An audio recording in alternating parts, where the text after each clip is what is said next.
हरियाणा खाद्य एवं आपूर्ति विभाग के एडिशनल चीफ सेक्रेटरी पी के दास हमारे साथ मौजूद हैं। दास साहब से चर्चा करेंगे। दास साहब, जो आड़ती डरे हुए हैं और लगातार सरकार के पास भाग रहे हैं, मुख्यमंत्री के पास, उप मुख्यमंत्री के पास, साहब के पास, क्या रीजंस हैं और क्या हल निकला उनका?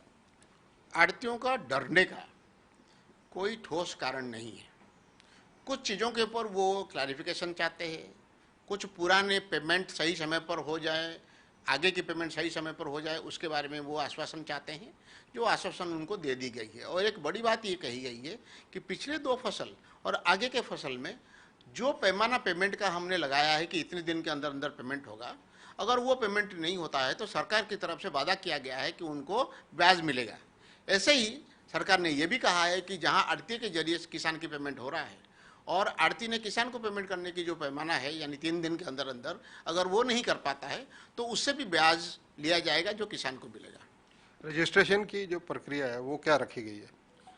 देखिए, इस बार भी मेरा फसल मेरा ब्यौरा पोर्टल में किसानों को रजिस्ट्रेशन करने के लिए कहा गया है और लगभग सभी किसान जो 4 जिन्स हम खरीदेंगे वो सभी किसान रजिस्टर कर चुके हैं। और जो रजिस्टर किए हुए हैं उनको ये भी पूछा गया है कि आप अपने जो उपज है वो मंडी में किस हफ्ते में लाना चाहते हो। हमने कहा है कि 8 हफ्ते की खरीद मोटे तौर पर होती है, इसमें कौन से हफ्ते में लाना चाहते हैं, एक बार में लाना चाहते हो या 2 हफ्ते में चाहते हो। हम कोशिश करेंगे जहाँ तक संभव है जो हफ्ते में वो लाना चाहते हैं अपना मंडी में उपज, उसी हफ्ते में उनको बुलाया जाए।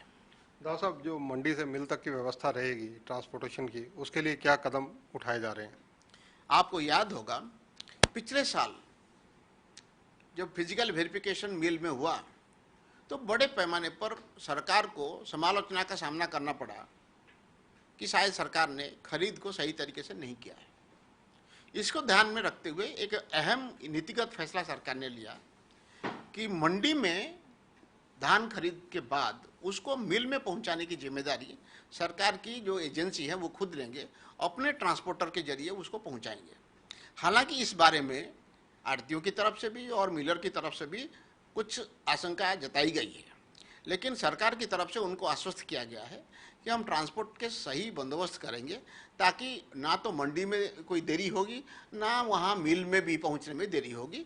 ये जिम्मेदारी सरकार ने ली है, ये इसीलिए ताकि आगे कोई शंका ना रहे कि धान की खरीद सही हुआ है या नहीं हुआ है। नमी की मात्रा का जहाँ तक सवाल है, उसमें क्या पैमाना रखा गया है? देखिए, हरियाणा में जो धान हम खरीदते हैं और चावल बनाते हैं वो हम एफसीआई को देते हैं और हरियाणा में इसकी तो कोई खपत नहीं है, इसकी खपत दूसरे राज्यों में होता है। तो हम अच्छे क्वालिटी के अच्छे गुणवत्ता के चावल बनाएं, ये जरूरी है, क्योंकि नहीं तो हरियाणा का साख देश के दूसरे राज्यों में गिर जाएगा।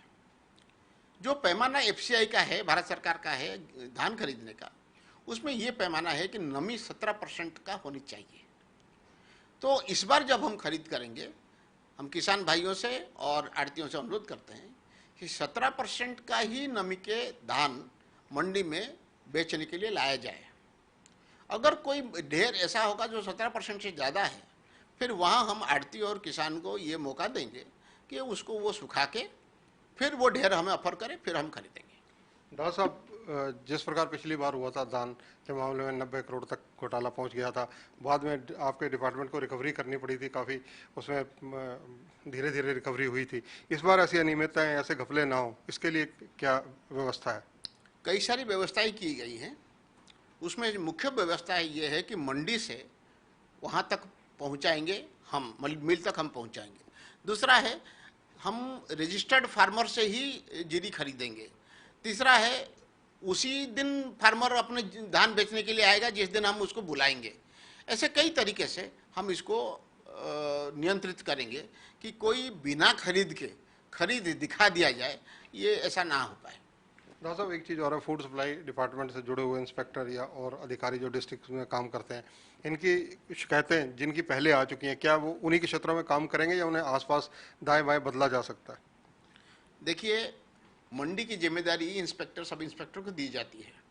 जिनके खिलाफ अभी रिकवरी चल रहा है या उनके खिलाफ कोई डिसिप्लिनरी प्रोसीडिंग चल रहा है, उनको प्रायोरिटी नहीं दी जाएगी, पहले दूसरों को दी जाएगी, फिर उनको दी जाएगी। और जिनके बारे में शिकायत पिछली खरीद में हुई है उनको उस मंडी में नहीं लगाया जाएगा। तो ये हैं पीके दास, जो कि बता रहे हैं कि जिन लोगों के खिलाफ कोई भी शिकायत मिली है, चाहे इंस्पेक्टर हैं या सब इंस्पेक्टर, उनको उन मंडियों में नहीं लगाया जाएगा। और इसके अलावा सारी व्यवस्था जो है खाद्य एवं आपूर्ति विभाग के द्वारा कर ली गई है। कैमरामैन सुनील के साथ चंद्रशेखर धरनी, पंजाब केसरी टीवी, चंडीगढ़।